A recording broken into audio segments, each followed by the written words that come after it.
വിഷുക്കാലത്തെങ്ങും വിരിഞ്ഞു നിൽക്കുന്ന സുവർണ പുഷ്പങ്ങൾ. കണിക്കൊന്ന പൂക്കൾക്ക് പിന്നിലെ ഒരു ദിവ്യമായ കഥ കേൾക്കാം.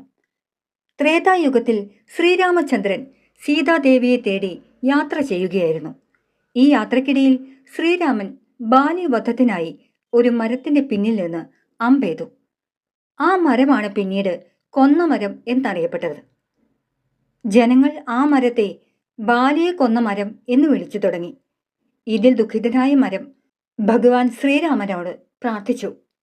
ഭഗവാനെ, എന്റെ പിന്നിൽ നിന്നാണല്ലോ അങ്ങ് ബാലിയെ വധിച്ചത്. പിന്നെ എന്തിനാണ് എല്ലാവരും എന്നെ കൊന്ന മരം എന്ന് വിളിക്കുന്നത്? ഈ അപമാനം എനിക്ക് സഹിക്കാൻ പറ്റുന്നില്ല. അങ്ങു തന്നെ ഇതിന് പരിഹാരം കാണണം. മരം വിനീതമായി അപേക്ഷിച്ചു. ശ്രീരാമൻ കാരുണ്യപൂർവ്വം പറഞ്ഞു, നിന്റെ പൂർവ്വജന്മത്തിൽ നീയൊരു മഹാത്മാവിനെ അപമാനിച്ചിട്ടുണ്ട്. പിന്നീട് ക്ഷമാപണം ചെയ്തതുമില്ല. നിന്റെ കർമ്മഫലമാണിത്. നിന്റെ ദുഃഖം ഞാൻ മനസ്സിലാക്കുന്നു.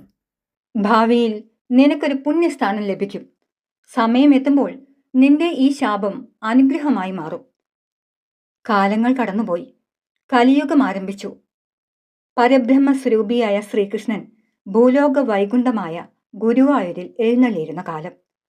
ആ ഉണ്ണികൃഷ്ണനെ ഒരു ബാലനുമായി അടുത്ത സൗഹൃദമുണ്ടായിരുന്നു. ആ കുട്ടി വിളിച്ചുവിടൻ തന്നെ കണ്ണൻ അവനോടൊപ്പം കളിക്കുവാനെത്തും. എന്നാൽ ആ സൗഹൃദത്തെപ്പറ്റി ആരും വിശ്വസിച്ചിരുന്നില്ല. ഒരു ദിവസം ശ്രീകൃഷ്ണൻ തന്റെ കളിക്കൂട്ടുകാരന് വിലപിടിപ്പുള്ള ഒരു സ്വർണ്ണ അരഞ്ഞാണം സമ്മാനമായി നൽകി. വൈകുന്നേരം കുട്ടിയുടെ മാതാപിതാക്കൾ ആ അമൂല്യമായ അരഞ്ഞാണം കണ്ടപ്പോൾ അവൻ മോഷ്ടിച്ചതാണെന്ന് കരുതി അവന് ശകാരിച്ചു. അപ്പോൾ കുട്ടി ഉറക്കെ വിളിച്ചു പറഞ്ഞു, ഇതെനിക്ക് എൻ്റെ കണ്ണൻ സമ്മാനിച്ചതാണ്. അവനാണ് എൻ്റെ കളിക്കൂട്ടുകാരൻ. പക്ഷേ കോപാകുലരായ മാതാപിതാക്കൾ ആ അരഞ്ഞാണം പുറത്തേക്ക് വലിച്ചെറിഞ്ഞു. അത് ചെന്ന് വീണതോ പുറത്തു നിന്നിരുന്ന കൊന്നമരത്തിലായിരുന്നു.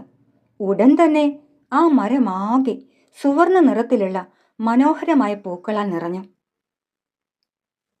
അതേസമയം ശ്രീകൃഷ്ണന്റെ ഒരു അശരീരി കേട്ടു. ഇതെന്റെ കേശമാണ്.